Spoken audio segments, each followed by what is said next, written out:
Private members' business. Private members' business item number 2656, standing in the name of Mr Martin, relating to an order for papers regarding workplace psychological injuries. The Honourable Taylor Martin. Thank you, Mr President. I seek leave of the House to amend private members' business item number 2656, standing my name on today's notice paper by 1, inserting the Premier's Department, the Cabinet Office, the Minister for Customer Service and Digital Government, the Minister for Emergency Services, Minister for Youth Justice, the State Insurance Regulatory Authority, the Department of Customer Service, after the Treasury. 2, inserting after paragraph A, all documents relating to the review undertaken by the State Insurance Regulatory Authority of the use of the psychiatric impairment rating scale within the Workers' Compensation Scheme as referred to by the Government in its 4th March 2024 response to the 2023 review of the Workers' Compensation System. Is leave granted? There being no objection, the Honourable Member may proceed accordingly. Thank you. Mr President, I move private members' business item number 2656, standing in my name on today's notice paper, as by leave amended.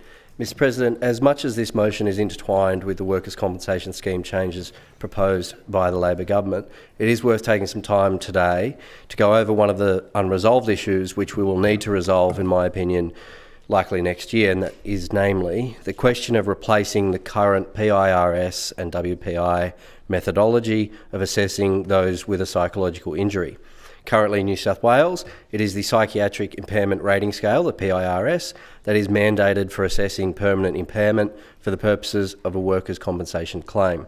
CIRA issued the 4th edition of its guidelines for the application of the PIRS in 2015. Since then, psychological injury claims have exploded in New South Wales and run the very real risk of driving the system into a seriously unsustainable position within the space of several years.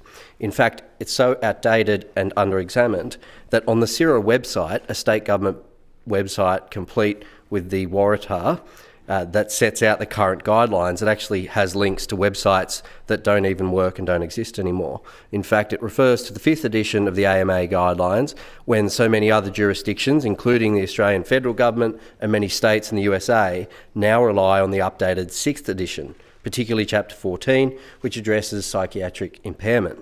In those jurisdictions that have been utilising the updated AMA 6th edition, which includes additional methods of assessing impairment, it has been reported that the reliability of the end result, the end score of the patient or claimant, gives a far more reliable rating than the AMA 5 rules that New South Wales currently uses.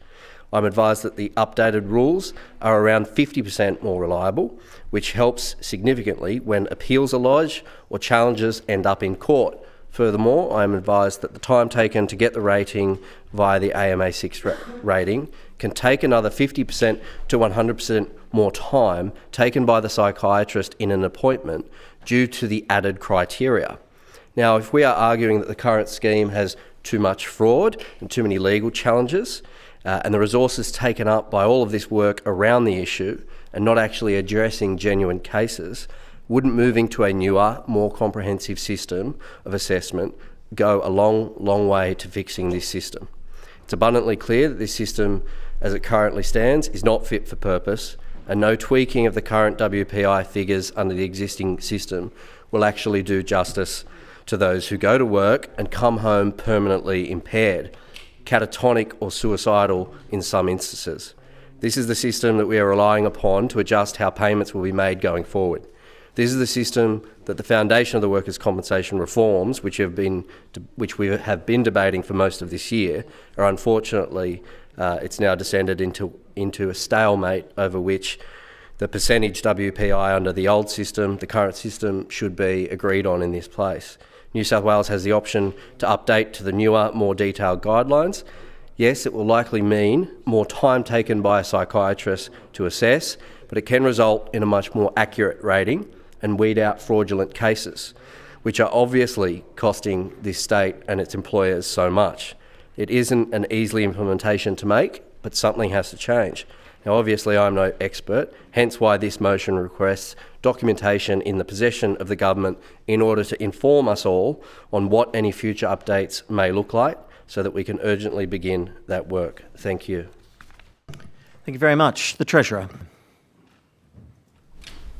Thank you, Mr. President, and thank you each and every one of you that contributed to this debate. I want to thank the Treasurer particularly and for his engagement on this issue this year, Ms Abigail Boyd, and take this opportunity to thank her publicly for her work in this area via not just the committee that reported last week, but via several committees over recent years in regards to workers' compensation. I want to thank the Leader of the Opposition, our fearless leader on this side, and I'm glad that you included the quote from Mark Morey, the Union's New South Wales Secretary, who was quoted in the newspapers this morning as saying that this whole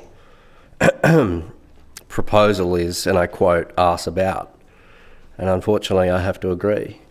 This whole assessment system is not fit for purpose for psychological injuries. And I agree with everything the opposition leader said in his contribution.